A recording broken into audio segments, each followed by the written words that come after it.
শ্লোক পাঠ করছি। আমি তার আগে মঙ্গলাচরণ থেকে দুটি শ্লোক করে শোনাচ্ছি।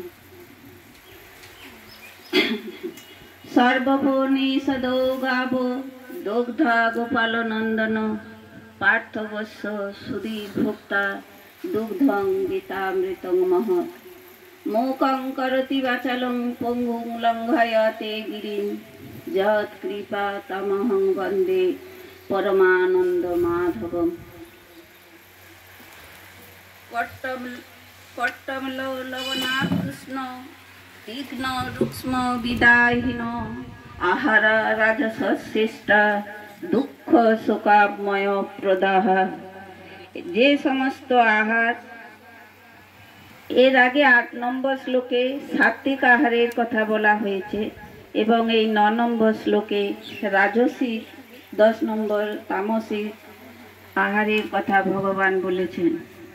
যে সমস্ত আহার অতি তিক্ত, অতি অম্ল, অতি লবণাক্ত এবং অতি উষ্ণ, তীক্ষ্ণ, অতি শুষ্ক ও প্রদাহকার, দুঃখ শোক রোগপ্রদ, সেগুলি রাজসিক ব্যক্তিদের প্রিয়।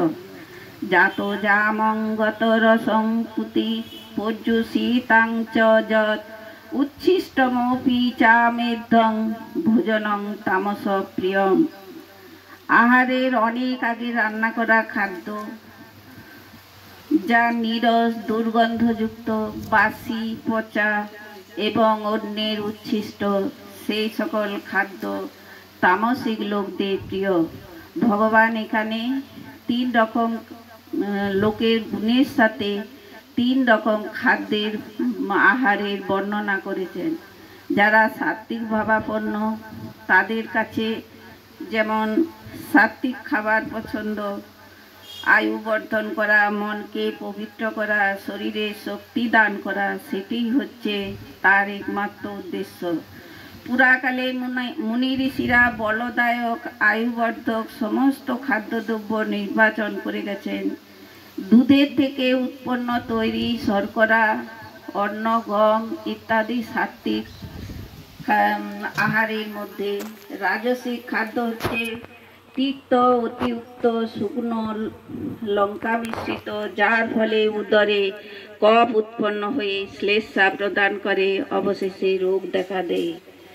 আর উচ্ছিষ্ট খাবার খাওয়া বা বাসি, পচা এইসব খাবার, দুর্গন্ধযুক্ত খাবারগুলি তামসিক গুণসম্পন্ন লোকেরা আহার করে। উচ্ছিষ্ট খাদ্য তখনই খাওয়া উচিত যখন তাহাকে পরমেশ্বরের উদ্দেশ্যে বা গুরু বা মহাত্মা ব্যক্তিদের উদ্দেশ্যে আগে অর্পণ করে তারপরে উচ্ছিষ্ট খাবার খাওয়া উচিত। আমি বলি ওম গীতা সুগীতা কর্তব্যা কিমন্নৈ শাস্ত্র বিস্তরৈ ইয়া স্বয়ং পদ্মনাভস্য মুখপদ্মাৎ বিনিশ্রিতৈ। ওম নারায়ণ নমঃ।